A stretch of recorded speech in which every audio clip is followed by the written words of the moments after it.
Hi, good evening. This is Dee with Unplug Ministries podcast. For those who are coming here just to listen, and I hope someone coming in to ask questions and get into the necessary discussions, because I think that's what helps us to learn to grow. And we have with us an awesome person that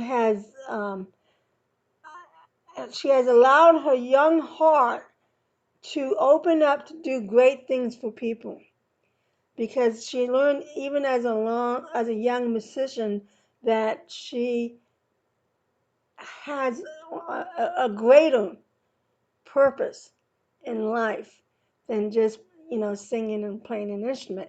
Hey, but I still want to hear you sing, okay?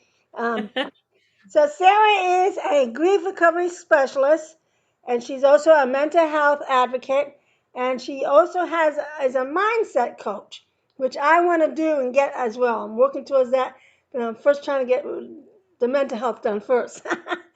Because I believe the mindset is really, really important, how we make our decisions and what we want to do. And Sarah, I'm going to give you the floor, because I think once people hear your story and why you're doing this and why you are reaching out to help people, um, you apparently had a very good relationship with your father, that that loss impacted you big time. When I lost my father, I don't want to sound cold, but my father was my abuser. And although I respected him and loved him as my father, I cannot be loyal to my abuser. So part of me was sad when he died as his child, but the other part of me was like I was glad that my abuser was no longer going to abuse me. But I still went to his funeral as a respect and as a support to my family. Does that make sense? Mhm. And but people got mad at me because I wrote a letter and I wanted to be in the coffin with him, and I couldn't understand why they were mad at me about that. I just wrote a letter. Let it go with him. Why make a big thing out of it? So, but we'll talk about that later. So, Sarah, I'm going to let you have the floor. Share with us about you, what you do, if you wrote a book, what the book is, if you have a website, what the website is. We want to hear all about you. And then we'll go into discussions. And I will try my best to just listen. No worries. It's all good. I mean, if questions pop up, please, by all means, feel free to interject and ask away. I like to always be as transparent and open as possible with anything, really. I just want to first say thank you for just creating this opportunity, for allowing me to be on your podcast, to share my story, to share what brought me into such a sacred space, and that's how I feel about it. Just if someone would have told me years ago that I would be working as a grief recovery coach, I probably would have looked at them like they were crazy, because I don't know too many people that grow up saying, like, yeah, I'm going to grow up and become a grief recovery coach. We hear grow up to be an astronaut, to be a doctor, to be a vet, those kinds of things. Yeah, So, you yeah. know, so I just want to thank you first and foremost for the opportunity just to share.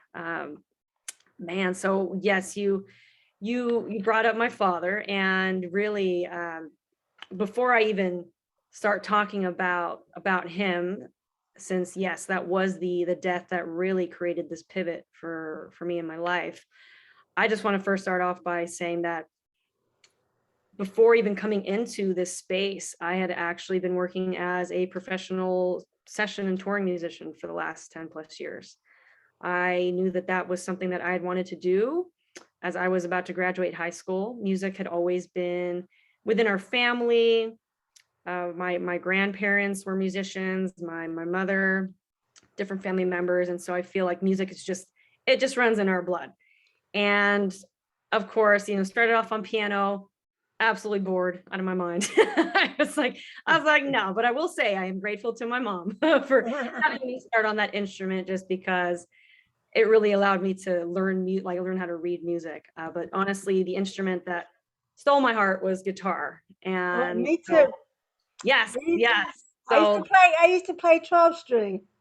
Oh, hey, I have a 12 string. I You love, do? yes, yes. I'm electric, acoustic, classical, 12. Yeah, you got it. If it has strings, I want to play it. Pretty much. I don't anymore because especially since I had my stroke on my left side is all tangy and the nerves are going crazy. So if I put my fingers on it, the steel of the strings hurts Yeah. really bad. So I need to find those little finger stuff so I can.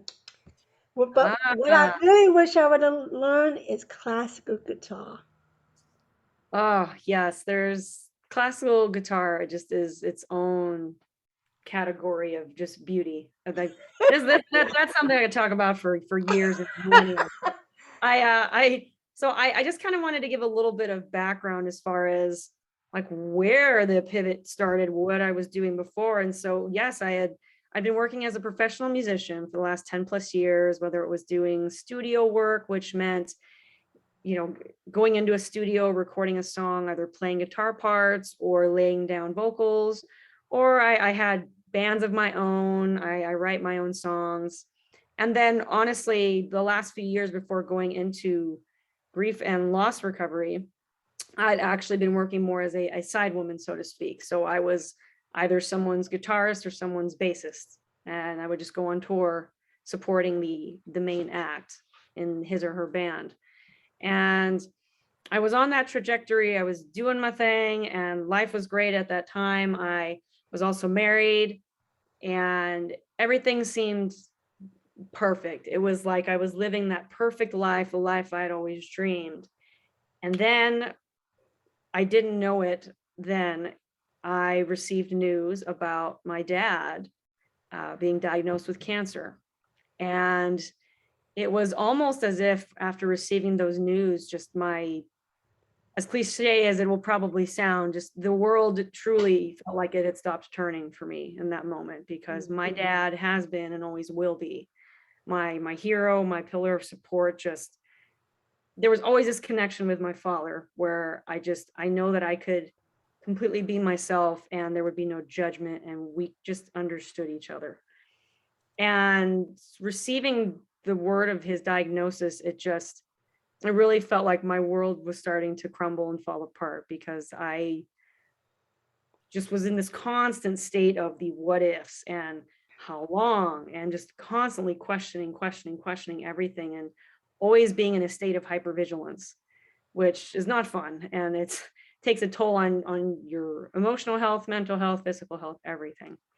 And, you know, I witnessed his cancer journey, and in the midst of him just navigating that, the second favorite person on this planet was my stepdad, and my stepdad ended up getting diagnosed with cancer only a few months after my father, and so it just really felt like a double blow to my heart to hear of two of my most favorite people on this planet being diagnosed with these terminal illnesses where the possibility of them being able to recover from it was like slim to none. And so it was a really challenging time. And that was back in like 2018, early 2019. Yeah, actually, yeah, 2018.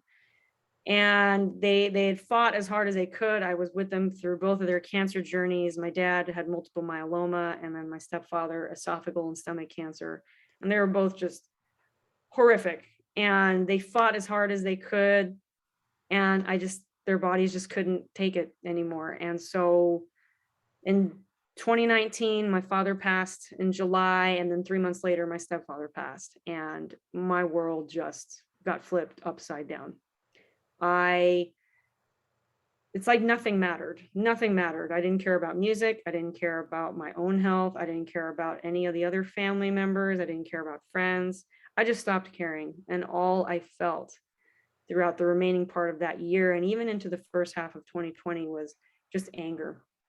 I was so angry at God, the universe, whatever you want to call it. I was angry at just our healthcare system. I was angry about finances, just angry. I was the angriest person you would have ever known. And because I didn't know how to handle and work through my grief at that time, because I'd never lost people who meant that much to me until that moment, my world was spiraling. And unfortunately, I had lost a lot of gig opportunities. There were a lot of bridges burned. I lost some friendships. I lost connection with some family as well, just because of how I was acting, my behavior. And my marriage also fell apart because my husband at that time, he was also very close with both of my fathers, and we just didn't know how to come together to talk about things of this nature, and we didn't know how to show each other support. So now I was not only grieving just both of my father's passing, but now also grieving my marriage falling apart. And And all those broken relationships, and family and friends.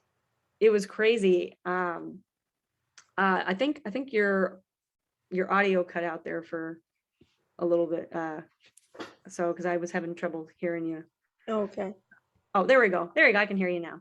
I was saying that you were not just grieving the loss of your fathers or and your marriage, but all those other relationships you had, Mhm. friends that you worked with, people you knew, and Yeah. when it comes down to it, it wasn't you. Mm. I just want to tell you this: it wasn't you. You're the griever. You're grieving, and it's normal.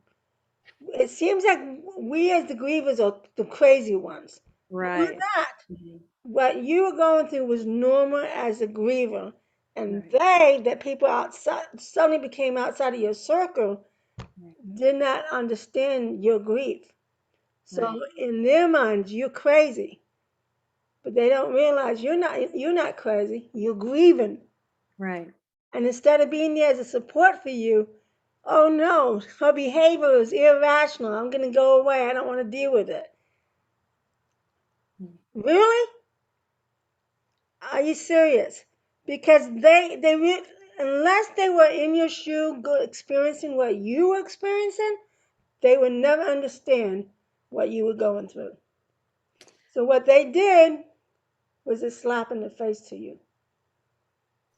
Well, I appreciate just your sentiments. It means a lot. And to touch on that, it's to be in complete honesty, I really think, at least in my case, I think it was a little bit of both, because the people that were around me, they were truly trying to figure out how to show support. They just didn't know how. And because I didn't know how to ask for the support, because I didn't even know how to support myself in those moments. Hmm. The only thing I knew how to do, because this was just my natural MO, my default, is push people away. Yeah, all of us do that. Yeah. And I know many who listen to this episode, I'm sure many of you can relate to that, of just when someone just can't seem to provide a solution, frustration comes around, overwhelm, possible anxiety, and you're just like, Yeah. well, then I'm just going to try to do this on my own because no one else knows how to help me, so let me try to figure it out on my own. But man, Yes. this journey, going through the darkest, deepest parts of your grief, can already feel like such a lonely journey, and then trying to do all that stuff on your own as is just, it's so challenging. At least it was for me. And I just Yes. remember going in, like being in the midst of that, just feeling like I was in this vortex of this black hole that was never going to end. And I really truly believed that I would never feel happiness again. I truly believed that God didn't matter, life didn't matter, family did, like nothing mattered. Like when I said, I mean, nothing to me mattered. I did not care if I lived or died. Because I was like, well, two of my favorite people are gone. I don't care about anything. Life doesn't matter anymore.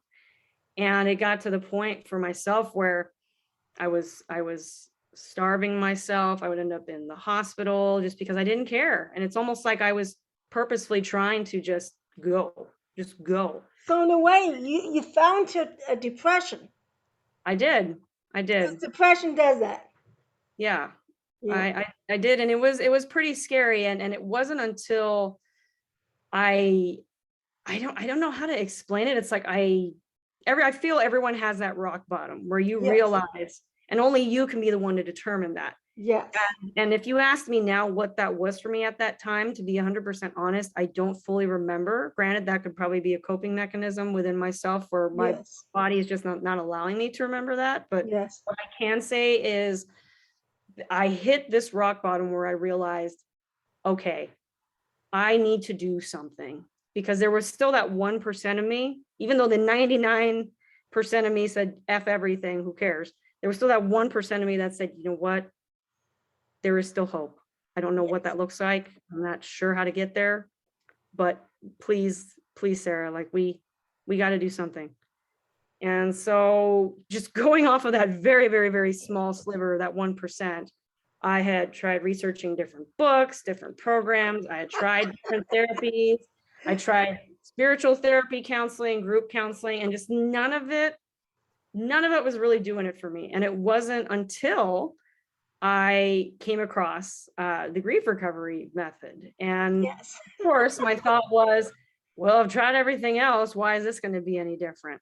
Yeah. And you know what? To be honest, I felt because it was more unorthodox than anything else I had tried, I realize now that I tend to gravitate towards those things that are more unorthodox. They just work for me. And so after going through this program and having this different level of understanding of what grief, how grief was showing up in my life, what it looked like for me, how it felt, how to show myself support, how to show others support, and how to release those things that I didn't even realize I was holding on to. Yes. I thought, oh, this is how you do it in a healthy way. Oh, Yes. okay. Oh, I'm like, holy crap. I need to show, I want to show other people how to do this, because I'm pretty darn sure that I am not the only one on this planet that has struggled like this. And I'm pretty sure there are people that have been struggling like this for years. And I said, oh, no, no, no, no. I'm like, just being in this black hole for the last 5-6 months has felt like being in a realm of hell. I'm like, I can't imagine someone staying in that realm of hell for years. And that really is what caused me to pivot and just my career change. Now, don't get me wrong, music is still a very innate part of me. That's just a part of my soul, my heart. It's like another appendage, honestly. That's something that will never go away. But I just felt like that. Yeah, oh yeah, no, never. It's just in that time. And of course, mind you, I mentioned I lose both of my fathers in 2019, and this was on the cusp of like COVID. So then 2020 comes, COVID hits. And so in some very odd way, because my music gigs were taken away from me anyway, I mean, because COVID pretty much fired me, like that COVID fired a lot of people, but especially the entertainment world. Us Yes. entertainers, we were one of the first group of people to be fired, because without people, there are no entertainers. Right. So, so since I was fired from COVID, so to speak, it almost gave me this time, this ability to go inward and reflect and say, hey, what can we do during this time? Because right now we're on a short break from music just because of everything that's going on with this virus. So what can we do? It's like, Sarah, I know you're still working through losing both of your dads. How can we continue to honor them, their legacies, while also honoring your life? Like, what can we do? And so I decided to train with the Grief Recovery Method Institution and learn how to be able to walk beside people and help people really heal from their grief or start on this path. But And also, the thing I loved about the grief recovery is they had to first teach us how to first help ourselves, help right, us to embrace our own grief and our own pain. Because if we don't learn how to help ourselves and to embrace it, how can we help the others? right, You know? exactly. Oh, Yeah. 100,000%. And that's why I knew too. I said, okay, well, we got to make sure that we're in a stable place where we Yes. can openly talk about the losses that we've suffered without feeling like we're on the verge of breaking down every time. Not that there's anything wrong with crying and emoting. It's just we Exactly. have to be in a place of stability where we know that we can fully and honestly help someone and walk beside them in that journey as well. And still grieve for our loved ones. But Of now we course. learn, but now we learn to grieve in a total different way Yes. that's healthy for us so that we don't feel stuck in that deep, dark hole. Right. Does that make sense? Oh yeah, absolutely. Absolutely. And that's why I took my time with going through the training, with really making sure I was in a place where I felt okay. I feel Right. stable. I feel comfortable. I know that I can candidly talk about both of my fathers and still be able to help people. And Yes. so now I've been doing that for the last 2 years. And, I, it's like I said earlier, if someone would have told me years ago that this is what I would now be doing, I'd have probably looked at them like they were crazy. Yes. And I Me gotta too. say, right? And I gotta say, now that I've been doing this for the last 2 years, it's such an honor and a privilege to be able to create a space that allows people to feel seen, to feel heard, to have people come to you and say, hey, for the first time ever since I lost so and so, or since I went through my divorce, or since there was this change in my health, I feel like someone finally sees me, someone's finally hearing me, and just thank you for your grace, your patience, for creating Yes. a space that has allowed me to emote free of judgment and allowed me to really understand what it means to heal. And Yes. that in and of itself has been so rewarding over these last couple years that I just it's almost I almost see this as both of my fathers gifting me. And And I just wanted to say this to you. I don't know where you are spiritually with God, but just hearing your story, I said that was God. That was God that somehow got you where you are now. That somehow you were connected with the grief recovery. Because, like me, I was too also doing research. Couldn't figure out, but with me, I couldn't figure out why family and friends disappeared. So Mhm. I got into the research, and I also found the grief recovery. And a real good friend of mine, childhood friend of mine, sponsored me to go. So Mm, it's amazing how God gave us this gift because He knew that we could use it to help others. And that's what we're doing. We're, in a sense, being a miracle. We're being a blessing to others because that's what they need. And we, God, like you said, I would have never guessed I would be a grief coach or a life coach. That's yeah, like you. I don't understand why I'm doing this.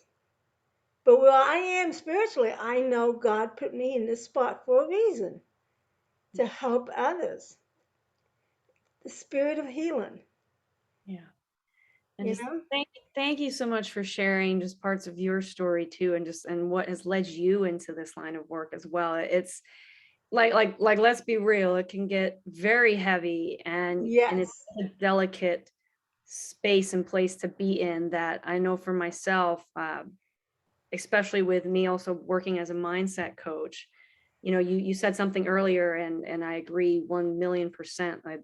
A big part of going through my personal grief journey was really learning how to reshape my mindset, really learning yes, what were some of these things that had been conditioned within me from childhood that I was still playing out in my adult.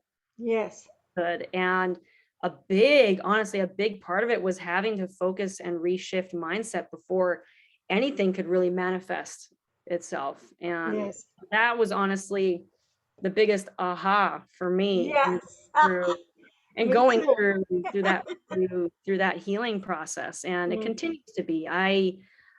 I'm a firm believer that we are always evolving and always continuing to grow and learn. And my hope is that we're wanting to continue to grow and evolve and learn and like heal. what works for us, what resonates with us, and how we can continue to relate with others. And so I'm just so grateful for just the grief recovery method. I'm grateful for all of the different avenues that led me to this path. And now I'm in a position where I'm not only helping people through grief coaching, but I'm also in a place where I am currently trying to work on how to actually marry my two loves, which is the grief coaching and music, because I believe music Yes. definitely is a modality of healing and therapy. Yes, yes, As yes, yes, well. yes, So yes. I'm actually like currently working on a way to actually marry the two. Yes. Good for you. Good for you. That is absolutely, because I know I can tell you music really helps me big, Yeah. big time. You know, I used to listen to like light rock a lot, and I still do occasionally. But I now listen to Christian rock, okay? But and that does soothe me and calms me down. And something a lot of times though, if I go listen to Elton John or Billy Joel or some of my Barry Manilow, well, I'm not addicted to ABBA. But it does somehow change your attitude. And I think that's also the way you listen to music. I do believe it also changes how you think, and the way you think help you change your attitude. Absolutely. And that's why I'm in the process of trying to figure out how to marry the two, because I mean there's scientific studies that have been done for years showing that our brain waves and just our chemical makeup, neurons fire differently when Yes, you're incorporating music. It opens up a different part of your mind depending on yes. the frequencies within music and whatnot. And I'm nerdy about all that stuff. Like I love that stuff. No, no, this is absolutely wonderful. I can't wait till I see you out there doing that. I think one of these days I'm trying to get when my workshops and my seminars are live and not online. And I think when we do finally get that going, I think I'm going to invite you to be part of our speakers so you can do your music. All that, So that's you very, can do your entertainment, but at the same time, do your grief recovery. very, very sweet and very kind of you. I really appreciate you even wanting to consider me as someone as a speaker in the future. That would be wonderful. Well, Yeah. I do believe you have an absolutely fabulous story that you share. And I hope you take that story and you write it and you share it with millions of others. Um, it's not just about the global recovery, the global grief conference or anything else. It's you have a gift. And I believe no matter what kind of music you play, it's still a gift I think God gave you. And now you're going to take that gift to the next level. And you're going to bring it together with your mindset coaching and your grief coaching because music does play a big role. Plays a big role with the mindset, which, once you do that, that also helps you with your grief. Yes, and that's something that I had to be very careful of as well, though, when it came to music, because I didn't want to use it as a distraction, so to speak. I I would not see it as a wanted, distraction. the thing is for me at that time, when I was struggling to still cope with everything that was happening, I would just try to run away from things, and I would Hmm. try to go towards music instead of utilizing music as a way to help emote and express what I was feeling. I was actually using it to try to dampen things. And so it was interesting how again, it went back to the mindset shift of Yes, how I had to really shift that and say, okay, if we're going to do this, Sarah, this needs to be a instrument, a tool that is used to help you express yourself, to help you emote what you're feeling, not to run away from. exactly. And so, that took a little bit of time too, to be honest. That was a very interesting challenge that came about that kind of threw me for a loop, but I've gone past that now, thank goodness. And so it's been quite the journey, quite the ride. And so one of these days I actually do plan on writing a A book. book, because Yeah. since then, since having lost both of my fathers, I mean, as I mentioned, my father, losing him first, that was really that pivoting moment for me. But since July of 2019 in October, with losing both of my dads, I have lost an uncle, I lost my brother last year, and I lost my grandmother January of this year. And so our family has just had back-to-back losses over the last few years, and it's definitely been quite the roller coaster, but I'm so grateful that I have the tools because I didn't have them when I lost my dad's. And Right. I can see the difference Oh, in the yes. person I was before I had these tools Yes. versus who I am now and who I was when I lost my uncle, my brother, and my grandma. It like the Your bounce back. emotions change. You felt Yeah. your emotions change. Mine did too, because when I lost my father, I think he was right. I didn't do this. I did this. Started this 2 years after my son's death, and my dad died in 2018. But yes, I do believe the mindset does have a big difference. I wanted to tell you real quick because I really want to get into being a mindset coach as well eventually. Yeah. Um, Before Timothy died, both of us made a change in our own mindsets because we decided that somehow I needed to be there for him and not allow my depression to worry me. And because he was always there to somehow rescue me. And and then I found out I had cancer. Mm. And it was appendicitis, because they said you have appendicitis, go to the ER quickly. And it's like people my age don't have appendicitis, so Mm. it was really weird. But when they took it out, they discovered that it was not appendicitis; it was the cancer was independence. But you know your appendix is attached to your ascending colon, so they took that out, which was I think they should have tested it first. But anyway, um, but because my mindset had already been changed and deciding who I wanted to be and how I wanted my thoughts to be, I did not take that as a self pity thing. Mm. You know, I somehow got through that cancer, through the surgery and everything, and stayed positive. For people who know me in the past would know I would be the total opposite. I would have fallen back into a deep depression and Mm. all, you know, would have been stuck and all that. And then right after that, Timothy died. Mm.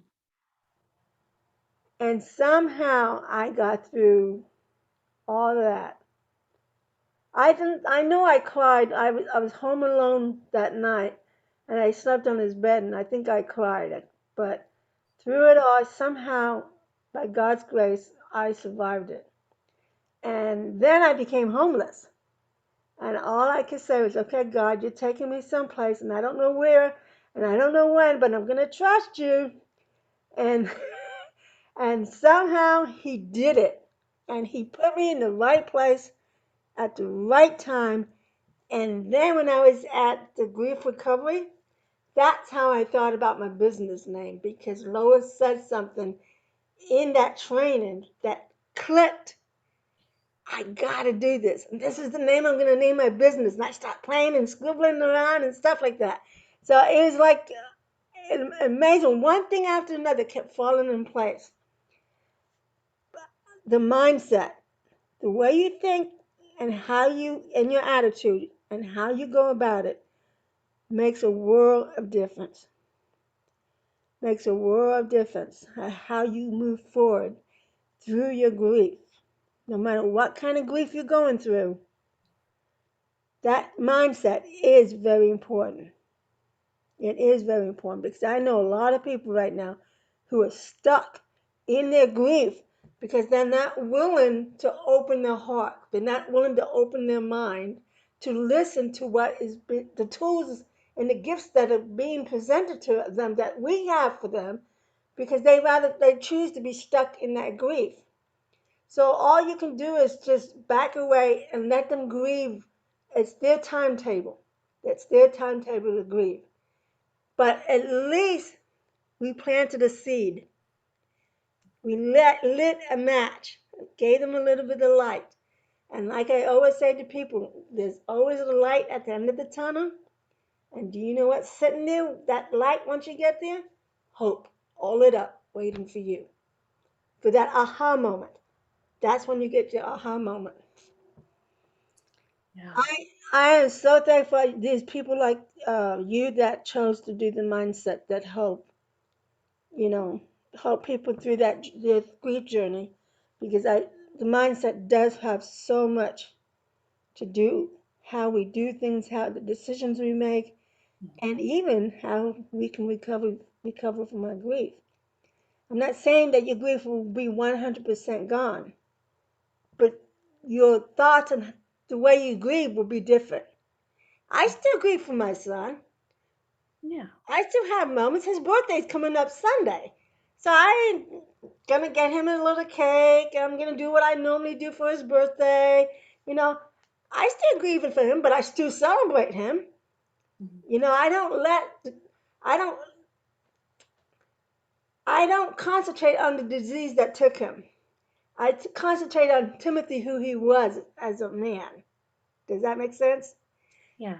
Because I changed the way I thought to be positive, to bring his memory alive, and not to tear down his memory.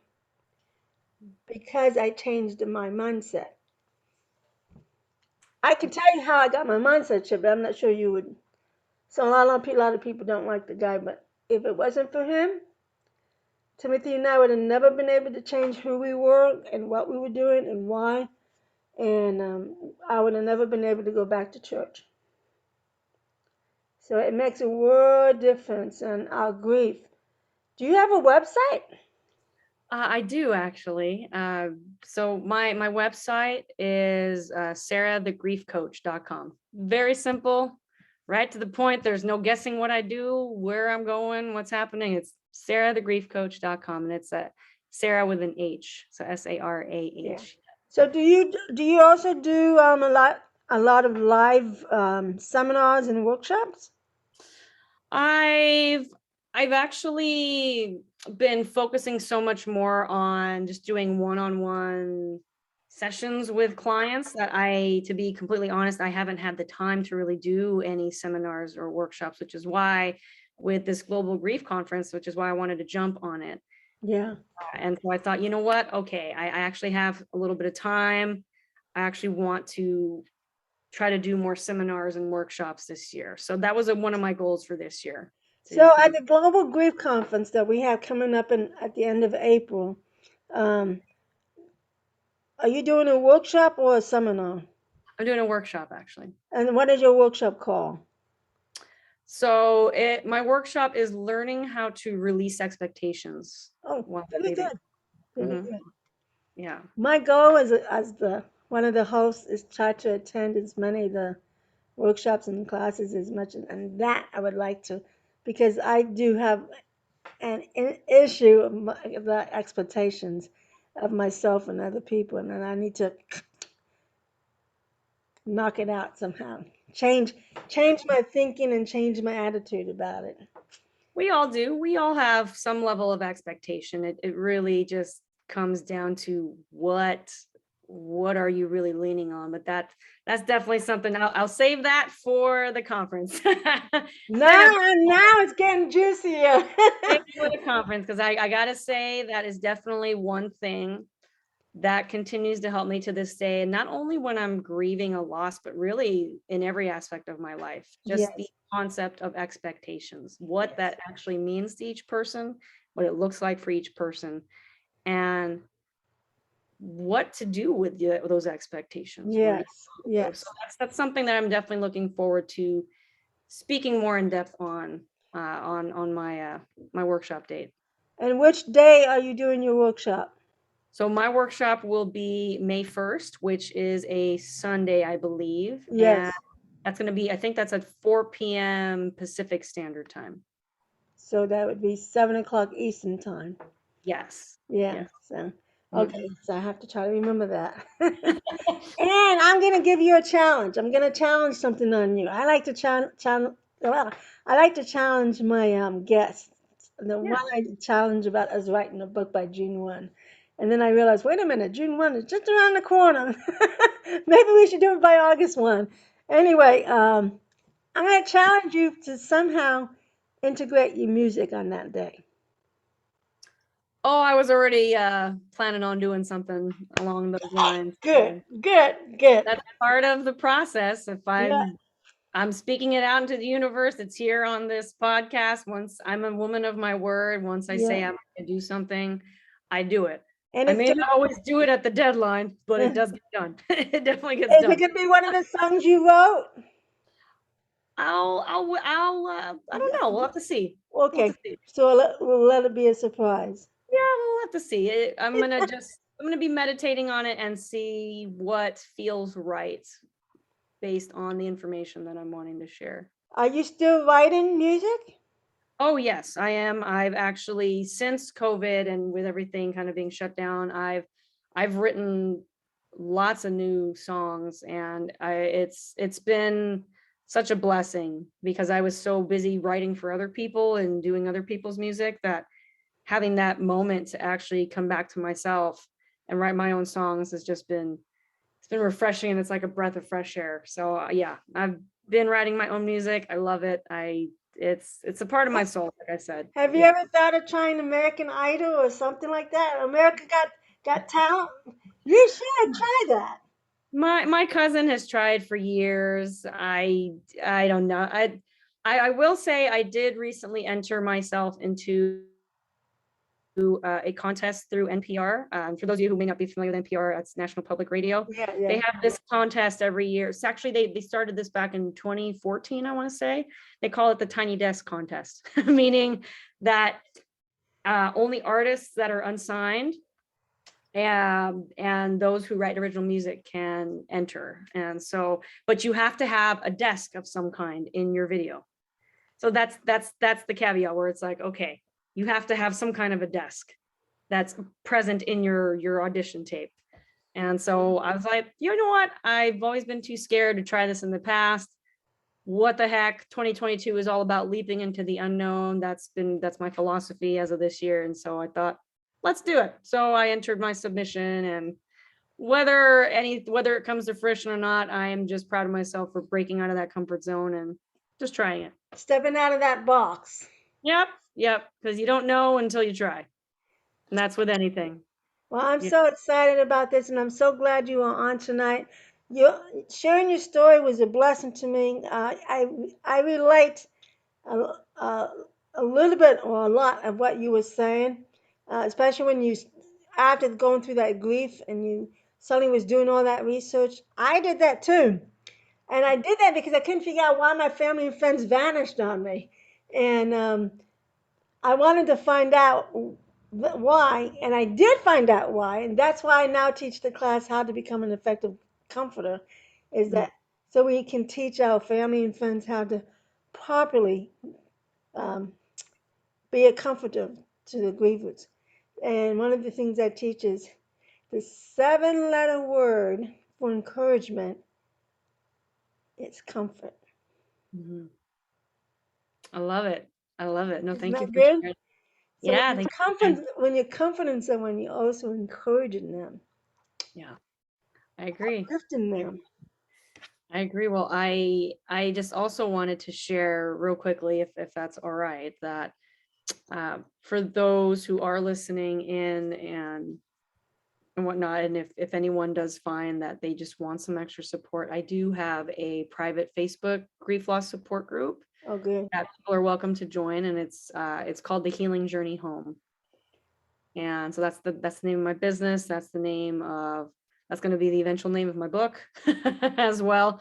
Yes, because I truly believe that we can always find our way back home because we are our home. It's just when we're going through a grieving Yes. loss experience, we can feel like we're lost. We're out in the forest, we're out in the middle of the ocean. And so I decided to call my group that, because honestly, it's us trying to find our way back home to ourselves. Yes. Yeah. That's true. Yeah. I agree with that. Well, Sarah, I want to thank you for being here. I really enjoyed talking with you. And I hope in the future we can have another discussion to keep up to see all the good things you're doing. And I want to hear more of your music, so I hope you have some of it on YouTube. If not, maybe someday we'll see a record deal out there. Um, which is even better, right? Hey, you never know. You never You know, know. I have to tell you though, even though your cousin went through it and nothing happened for her, it doesn't mean it won't happen for you. Oh, and I know that. I mean, that's a topic for a whole other day, but I just have little qualms about some of these talent shows. Okay, I Yeah, think that I know I'm what just you're like, talking about. Yeah, yeah, yeah. that it's because of these little things that, because it's not that I'm scared to go on this. I would have no issue with going on the shows. It's some of the reasoning behind why they choose some of the people that they choose Oh, okay. that I don't necessarily agree with, for the shows, but that's a whole other thing. That's a whole other thing. Yeah. Well, I want to again thank you for being here. I really enjoy listening to you and listening to your story. I think it's important that we all do share our stories because we will find out that by sharing our stories that we are not alone. That many Yes. of us share the same similar experiences, but Sarah was blessed to learn some new things to help her through her grief and grow to the next level by bringing in the mindset. And then even the next level after that, you're also a mental health advocate. So she keeps growing um, through her grief journey and becoming, um, in a sense, an emotional healer because it's the emotions that we're trying to help, which again comes back to the mindset. So I just wanted everybody to know, come tomorrow night. We have Mike McClendon. He is a guy like Tony Lynch who created a support group for men who grieve. So it's a grief support for men.